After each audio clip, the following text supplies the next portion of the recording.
南市国际龙舟锦标赛两江仪式开始，龙舟亮相。台南市长黄伟綽为林庄开工典案，并伫议员蔡淑惠、罗坤浩、林美燕、李启伟、周丽珍、林依婷、王家珍，以及开台体育奖主委罗友礼、体育总会理事长吴志祥等人的陪同之下，祈求新郎有灵，保庇今年参赛选手平安完成比赛。我们今天特别来到安平开台天后宫，来为我们的大小龙舟来点睛，开光，那。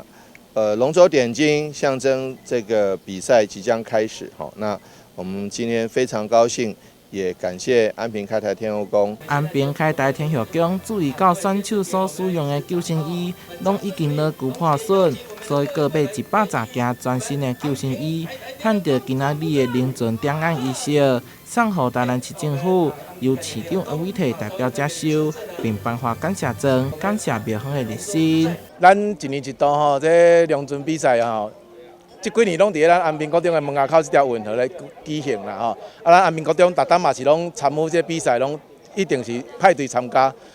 尤其吼，这整个活动的过程当中，咱安平国中拢会派学生吼，包括做义工也好啦，点睛也好啦，还是做服务也好，咱囡仔拢会参与这个活动，因为这是真难得的一个比赛。咱今年的龙舟赛吼，总共有2000几个选手。来自嘛有外国，一寡咱的遮好朋友，做热烈。那么咱的龙舟比赛呢是有足久的历史啊。